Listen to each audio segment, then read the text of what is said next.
Hello viewers, আসসালামু আলাইকুম। আজকে আমাদের পড়া যে টপিকটা তা হলো ডেন্টাল সিমেন্ট।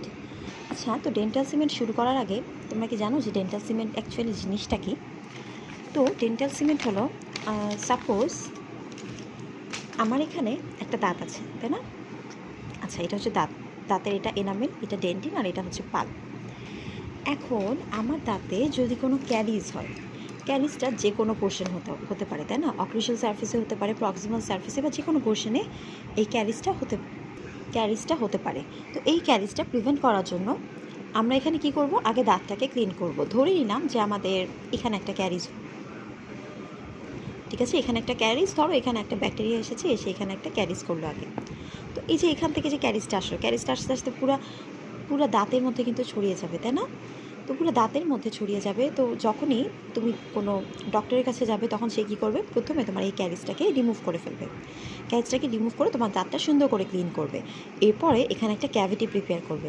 ধরে নিলাম যে তোমার ক্যারিজটা এতটা ডিপ ছিল যে এটা তোমার পাল্পে একদম এক্সপোজ করে গিয়েছে। এভাবে তোমার পাল্পে একদম এক্সপোজ করে গিয়েছে, ঠিক আছে? তো এখানে যদি তুমি যে কোনো রেস্টোরেশন দাও, ঠিক আছে, বা রেস্টোরেটিভ ম্যাটেরিয়াল দাও তোমার এই ক্যারিজটাকে একটু ফিল আপ করার জন্য, তখন তুমি কি করবে? এখানে তো তোমাদের পাল্প আছে, তাই না? তো পাল্পের মধ্যে আমরা জানি যে পাল্পের মধ্যে ব্লাড সাপ্লাই, নার্ভ সাপ্লাই থাকে। তো তুমি যদি এই পাল্পের ঠিক উপরে কোনো বেস বা কোনো যদি তুমি আইডিয়াল লাইনার না দাও, তখন কি হবে, এই পাল্প থেকে থার্মাল সেন্সিটিভিটিটা কিন্তু তোমার যেই রেস্টোরেশনটা দিবা বা রেস্টোরেটিভ ম্যাটেরিয়াল দিবা ওখানে চলে যাবে। ওখানে গিয়ে তোমার দাঁতকে কিন্তু সেন্সিটিভিটি দিবে। তখন দেখা যাবে যে এই রেস্টোরেশনটা তুমি দিলা ভালোর জন্য, বাট উল্টা তোমার দাঁত আরও বেশি সেন্সেশন হয়ে তোমাকে পেইন দিচ্ছে। তো এটা প্রিভেন্ট করার উপায় কী? এটা প্রিভেন্ট করার জন্য আমরা বলি যে যদি আমাদের পাল্প পর্যন্ত ক্যারিজটা এক্সপোজ হয়ে যায়, বা ধরো অনেক সময় দেখা যায় যে কাজ করতে করতে অ্যাক্সিডেন্টলি পাল্পটা পাল্পটা ওপেন হয়ে গিয়েছে, তখন আমরা কি করি? তখন আমরা সেখানে একটা আইডিয়াল বেস লাইনার দিই। এই লাইনারটা আমরা এই পাল্পের ঠিক উপরে দিই, ঠিক আছে? অর্থাৎ পাল্পের একদম উপরে যেটা দিই সেটাই হচ্ছে আমাদের আইডিয়াল বেস লাইনার।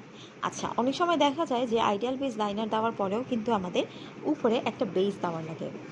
এই বেসটা কেন দিই? কারণ ধরো যে উপরে যদি আমরা রেস্টোরেশনটা দিব বা যেই রেস্টোরেটিভ ম্যাটেরিয়ালটা দিব ওইটার যদি আমাদের স্ট্রেংথ বেশি ভালো না হয়, তখন আমাদের নিচে একটা বেস দেওয়ার লাগে, যাতে করে আমাদের এই যে আমরা রেস্টোরেশনটা দিব ওটা ভেঙে না যায়, আর বেসটা যাতে ওকে ধরে রাখতে পারে। আচ্ছা বলো তো, বেসের কাজ কি?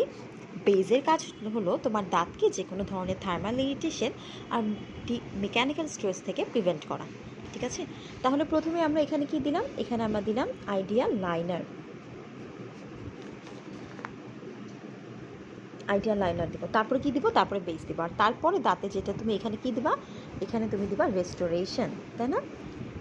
তাহলে আই গেস বুঝে গেছে সবার কাছে যে ডেন্টাল সিমেন্ট জিনিসটা কি। এই যে আমরা যে এখানে বেস, লাইনার বা রেস্টোরেশন হিসেবে যা যা ইউজ করছি, এগুলো সবই আমাদের ডেন্টাল সিমেন্টের আন্ডারে পড়বে। এখন আসো আমরা আইডিয়াল লাইনার হিসেবে কোনটাকে দিব? আইডিয়াল লাইনার হিসেবে আমরা দিব ক্যালসিয়াম হাইড্রোক্সাইড সিমেন্টকে, অর্থাৎ ক্যালসিয়াম হাইড্রোক্সাইড সিমেন্ট, তাই না? আচ্ছা, এখন কথা হচ্ছে আমরা ওকে আইডিয়াল লাইনার হিসেবে কেন দেব? বইয়ে এটা অনেক ডিটেলসে লেখা, বাট আমি তোমাদেরকে সংক্ষেপে বলে দিচ্ছি। ক্যালসিয়াম হাইড্রোক্সাইডটা কিন্তু অ্যালকালাইন ইন নেচার, তাই না? আমরা ইন্টারে পড়েছিলাম যে আমাদের গ্রুপ 2 যে ধাতুগুলো সেগুলো অ্যালকালাইন হয়ে থাকে, অর্থাৎ ক্যালসিয়ামটা একটা অ্যালকালাইন ধাতু। তো এই অ্যালকালাইন ধাতুটা কি করে? ও হচ্ছে সেকেন্ডারি ডেন্টিন ফর্ম করে কিসের মাধ্যমে? ওডোন্টোব্লাস্ট পাল্প সেলের। ওডোন্টোব্লাস্টের মানে পাল্পে যে সেলটা থাকে ওডোন্টোব্লাস্ট, সেটাকে স্টিমুলেট করে ও সেকেন্ডারি ডেন্টিন ফর্ম করে, যার কারণে আমরা যখন ওকে পাল্পের কাছাকাছি দেই তখন কিন্তু এই জায়গাটায় দেখা যায় যে ওরা সেকেন্ডারি ডেন্টিনটা ফর্ম করছে। সেকেন্ডারি ডেন্টিন ফর্ম করলে কী হয়? ডেন্টিনের থিকনেসটা বাড়ে। এবার তাহলে আশা করি সবার বোঝা গেছে যে এই যে এটাকে আমরা আইডিয়াল লাইনার কেন বলছি। তারপরে ধরো তোমার যদি কোনো কিছু বুঝতে সমস্যা থাকে, কমেন্ট সেকশন কিন্তু বরাবরের মতো প্রতিবারই খোলা, কমেন্ট সেকশনে কমেন্ট করে জানিয়ে দেবে। আর যারা এখনও এই ভিডিওটাতে কোনো লাইক দাওনি, লাইক দিয়ে রাখবে, নাহলে কিন্তু পরবর্তী কোনো ভিডিও আপডেট তোমরা পাবে না। আচ্ছা, আসলে নতুন চ্যানেল তো এই জন্য এটা আসতে একটু সময় লাগে, সার্চ দিলেও পাওয়া যায় না, তাই একটু চেষ্টা করবে লাইক দিয়ে রাখতে বা ফলো দিয়ে রাখতে, যাতে পরবর্তী যে কোনো ভিডিওর আপডেট তোমরা পেয়ে যাও। তাহলে এই তো গেল আমাদের আইডিয়াল লাইনার। এবার আসো আইডিয়াল বেস কোনটা। হ্যাঁ, এই লাইনারের উপরে আমরা একটা বেস দেবো। তো আইডিয়াল বেস হিসেবে আমরা ইউজ করে থাকি জিঙ্ক অক্সিফসফেট সিমেন্ট। এখন কথা হচ্ছে এই জিঙ্ক অক্সিফসফেট সিমেন্ট যে ওকে আমরা কেন লাইনার হিসেবে দিই না, তাই না? ওকে তো আমরা লাইনার হিসেবে দিতে পারতাম, কিন্তু আমরা ওকে লাইনার হিসেবে দিব না, কারণ এই ফসফরিক অ্যাসিডটা পাল্পকে কেমিক্যাল আর ইরিটেশন করবে, ঠিক আছে। কারণ কি, এই জিঙ্ক অক্সিফসফেট সিমেন্টে আমাদের ফসফরিক অ্যাসিড থাকে। তো এই ফসফরিক অ্যাসিড গিয়ে যখন পাল্পের সাথে লাগবে তখন কিন্তু ওকে কেমিক্যাল ইরিটেশন দেবে। আচ্ছা, এবার আসো আমাদের আইডিয়াল বেস তো বললাম যে জিঙ্ক অক্সিফসফেট সিমেন্ট। এবার আসো আমাদের মোস্ট কমনলি ইউজড সিমেন্ট কোনটা।